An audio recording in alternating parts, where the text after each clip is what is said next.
जब वक्त बदलता है तो कानून भी बदल जाते हैं। हिसाब वही रहता है मगर खर्च बदल जाते हैं। जो आज आपको खबर लग रही है कल हकीकत बन जाएगी। 1 अगस्त की सुबह बताएगी मेरे दोस्तों, जेब भरी रहेगी या खाली हो जाएगी। जैसे ही 1 अगस्त की सैलरी आपके अकाउंट में आई वैसे ही आपके जेब भारी होगी और नए नियम के बाद खाली भी हो जाएगी। कहीं सस्ता पड़ेगा तो कहीं महंगा पड़ेगा। 1 अगस्त से बहुत सारे नियम बदल रहे हैं, चाहे एलपीजी कनेक्शन हो, रेल यात्रा हो, हवाई जहाज यात्रा हो, होटल हो या इनकम टैक्स रिटर्न भरना पड़े। कमाई वही होगी, खर्च बदलेंगे। तो इस खर्च कितना असर डालेगा आपके पॉकेट पे, आपके परिवार पे, आज सब बताएंगे आपको विस्तार से। आप सभी को सादर प्रणाम। हम बिहारी, आप देख रहे हैं आकाशवाणी प्रभात। चैनल पे नए हैं तो चैनल को लाइक कर लीजिए, सब्सक्राइब कर लीजिए और इस खबर को दोस्तों के पास शेयर कीजिएगा ताकि उनका कितना जेब पे असर होगा। अगर आप भी चाहते हैं कि नए महीने की शुरुआत बिना किसी परेशानी के हो तो इन बदलावों की जानकारी पहले से होना जरूरी है। कई बार छोटे छोटे नियमों में बदलाव की जानकारी न होने पर अतिरिक्त चार्ज देना पड़ सकता है या जरूरी काम में दिक्कत आ सकती है। इसलिए अगस्त में लागू होने वाले नए नियमों को समझना आपके लिए फायदेमंद होगा। 1 अगस्त 2026 से कौन कौन से बड़े वित्तीय बदलाव होने जा रहे हैं और उसका आपकी जेब पर क्या असर पड़ सकता है, ये आपको बताते हैं। 1 अगस्त 2026 से रेलवे ने तत्काल टिकट बुकिंग के प्रोसेस में बदलाव किया है।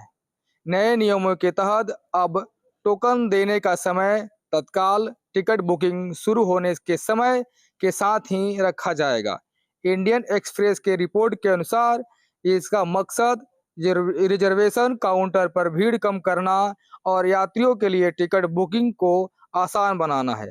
पहले लोगों को टोकन लेने और फिर टिकट बुक कराने के लिए अलग अलग समय पर काउंटर जाना पड़ता था, लेकिन नए नियम में यह परेशानी कम होगी। इससे यात्रियों का समय बचेगा और टिकट बुकिंग के प्रोसेस से पहले के मुकाबले ज़्यादा बेहतर होगा। ये नियम टिकट खिड़की पर जब लागू होता है, कुछ दिन समय बीतेगा तब पता चलेगा कि यह नियम से आम पब्लिक को कितना फायदा है और कितना नुकसान। सरकार फायदे की बात अभी तक बता रही है। इनकम टैक्स भरने वालों के लिए नियम, जो इनकम टैक्स भरते हैं, चाहे वो केंद्रीय कर्मचारी हो या व्यापारी हो या किसी प्रकार से उद्योग धंधे करने वाले व्यक्ति, जो इन फाइनेंशियल ईयर 2026-27 के लिए ITR 1 और ITR फॉर्म 2 भरने की डेडलाइन 31 जुलाई 2026 तक तय की गई थी। जब जिन भी लोगों ने इस डेडलाइन के अंदर ITR फाइल नहीं किया उन्हें जुर्माना भरना पड़ेगा। साथ ही रिटर्न में देरी होने पर कुछ खास टैक्स रिजिमी को चुनने पे रोक लगा दी गई है। हालांकि ITR 3 और ITR 4 बिजनेस और बिना ऑडिट वालों के लिए डेडलाइन 31 अगस्त 2026 है। ITR 3 और ITR 4 ऑडिट वालों के लिए 31 अक्टूबर 2026 रखी गई है। बिलिटेंट रिटर्न 31 दिसंबर और डिवाइज रिटर्न के लिए डेडलाइन 31 मार्च 2027 है। साथ ही अपडेट रिटर्न के लिए लाइट डेट 31 मार्च 2021 है। 31 जुलाई के बाद 5 लाख रुपये पर 1,000 रुपया और 5 लाख से ज़्यादा है तो 10,000 रुपया आपको जुर्माना भरना पड़ेगा। कई बैंक अपने क्रेडिट कार्ड के नियम में बदलाव कर सकते हैं। इससे रिवार्ड पॉइंट, चार्ज, फीस या अन्य सर्विसेज में बदलाव शामिल हो सकते हैं। वहीं कुछ बैंक अपने फिक्स्ड डिपॉजिट FD की ब्याज दरों में भी बदलाव कर सकते हैं।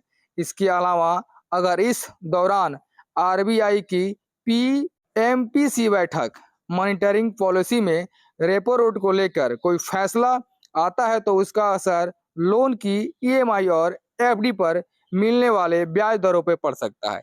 इसलिए नए महीने की शुरुआत में अपने बैंक की ओर से जारी अपडेट जरूर देखें। जैसे ही एफडी और आपकी EMI repo rate reserve bank तय करेगी, आपका ईएमआई बढ़ेगा और घट भी जाएगा। ईरान और यूएस के बीच युद्ध की वजह से तेल और गैस सप्लाई का असर दुनिया भर पर देखने को मिला है। मार्च के महीने में एलपीजी की कीमत में 60 रुपये तक की बढ़ोतरी की गई। इसके बाद जून में भी कमर्शियल गैस की कीमतों को बढ़ाया गया। 1 अगस्त 2026 को भी एलपीजी सिलेंडर की कीमतों में बदलाव हो सकता है। ऑयल मार्केटिंग कंपनी घरेलू और कमर्शियल दोनों तरह के गैस सिलेंडर के नए रेट जारी कर सकते हैं। अगर कीमतों में बढ़ोतरी होती है तो रसोई का बजट प्रभावित हो सकता है। वहीं दाम घटने पर उपभोक्ताओं को राहत मिल सकती है। इस महंगाई में थोड़ी सी आधार कार्ड से जुड़े अब नए नियम क्या होंगे। 1 अगस्त से आधार कार्ड से जुड़ा नियम बदलने वाला है। भारतीय बैंक और इंश्योरेंस कंपनियां अगस्त 2026 में एक कॉमन कस्टमर आइडेंटिफिकेशन सिस्टम को शुरू करेगी। इस नए सिस्टम को सेंट्रल नो योर कस्टमर 0.2 यानी CKYC कहा जाएगा। इससे अकाउंट को ओपन करने और जानकारियों को अपडेट करने के समय संस्थानों को सेंटर रजिस्ट्री में स्टोर डेटा हासिल करने में सिर्फ कस्टमर की सहमति की जरूरत होगी। इससे से किसी भी तरह के धोखाधड़ी को रोकने में मदद मिलेगा। अगर आप चाहते हैं कि आपको डेटा खाते में जोड़ा जाए तो जोड़ा जाएगा, अगर नहीं चाहते हैं नहीं जोड़ा जाए तो नहीं जोड़ा जाएगा। आपने देखा कि क्या कौन से असर, कौन सा बदलाव आपके ऊपर, आपके जेब के ऊपर कितना बोझ डालेगा। रेपो रेट बढ़ेगा, ईएमआई बढ़ेगी, एफडी बढ़ेगी तो आपका ब्याज दर बढ़ेगा। एफडी कम होगी तो बचा हुआ धन आप जो जमा करते हैं भविष्य के लिए उस पे ब्याज कम मिलेगा। रेलवे में तत्काल बुकिंग के नियम बदल जाएंगे। रेलवे काउंटर से जब टिकट निकलेगा तब पता चलेगा कि इसमें दलाली, रिश्वतखोरी या जो खिड़की के पास टिकट लेकर बेचते हैं वो रुकेंगे या नहीं रुकेंगे। ये सारी 1 अगस्त से जैसे नियम बदलेंगे, ग्राउंड में आएंगे, तब इन सारे नियमों का असर जनता पे दिखेगा। तो आप नए नियम से तैयार रहिए, अपडेट रहिए। चैनल पे नए हैं तो चैनल को लाइक कीजिए, सब्सक्राइब कीजिए, शेयर कीजिए। जय हिंद।